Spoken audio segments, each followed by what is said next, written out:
Bonsoir. La commission d'enquête de l'Assemblée nationale multiplie ses auditions sur la gestion de crise du coronavirus. Le Sénat a voté la création de la sienne. C'est manifestement l'heure des comptes, et pour vous aussi. Bon, l'heure des comptes, c'est pas forcément le thème le plus approprié. C'est plutôt une recherche de vérité par le collectif Interurgence, mais également par la CGT Santé, qui avait déposé des plaintes pendant la crise sanitaire, au mois de mars dernier et avril pour la CGT. Et c'était des plaintes pro-parquet, c'est-à-dire des plaintes simples.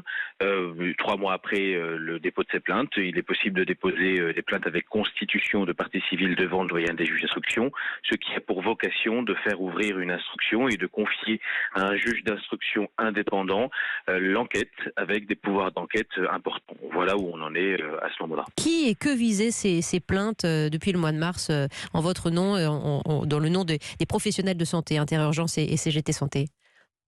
Oui, des professionnels de santé qui, comme vous le savez, des infirmiers, des aides-soignants, des médecins, ont été particulièrement touchés par la contamination, puisqu'ils étaient au contact direct et permanent des personnes malades, et qui n'avaient pas de masques suffisants, notamment les masques FFP2, des tenues ou des protections suffisantes pour se protéger et pour ne pas être contaminés. Et on a un certain nombre de médecins, d'infirmiers, d'aides-soignants qui ont été touchés, et certains sont morts. Donc les infractions qui ont été visées à cet égard, il y a 4 types d'infractions. C'est d'abord l'abstention volontaire à prévenir un sinistre. Oui. C'est également 2 infractions non intentionnelles, à savoir l'homicide et les blessures involontaires, puis la mise en danger de la vie d'autrui. Voilà les 4 infractions qui sont visées dans la plainte, la plainte parquet ainsi que la plainte CPC. Oui, demande de transparence pour comprendre ce qui a failli, pourquoi, comment réparer, évidemment. C'est au bout du compte ce que vous recherchez. Oui, d'abord comprendre ce qui a pu faillir, pourquoi un tel échec, pourquoi la France, qui est un grand pays, une grande démocratie, une des plus grandes puissances mondiales, a pu se retrouver face à cette épidémie avec quand même des éléments qui étaient annoncés. On le sait, depuis le 24 janvier, l'OMS avait indiqué clairement qu'il fallait dépister massivement les personnes contaminées et précocement, avait annoncé qu'il fallait des masques pour les personnes qui étaient, tout au moins les personnes qui étaient contaminées, et pourtant, le 7 mars, on voit encore le président de la République au théâtre, appelant les Français à aller dans le théâtre.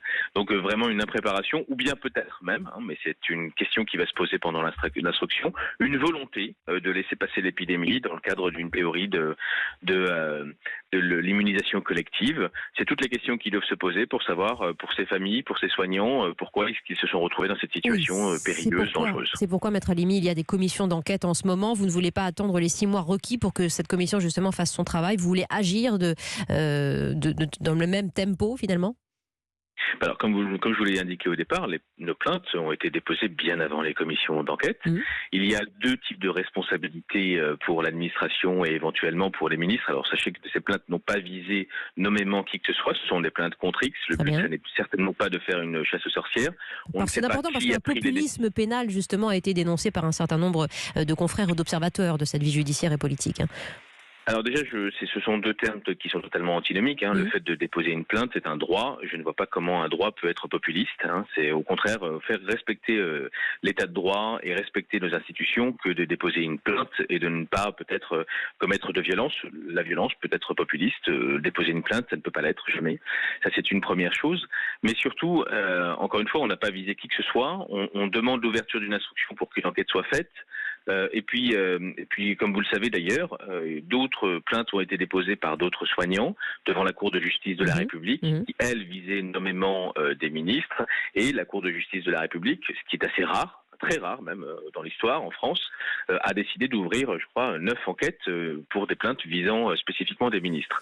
Donc, comme je vous dis, on n'est pas du tout dans un populisme pénal, on est plutôt dans une recherche de vérité. Merci. Et la France, les soignants ont besoin de cette vérité. Merci, Maître Arié Halimi, avocat du collectif Interurgence et de la CGT Santé.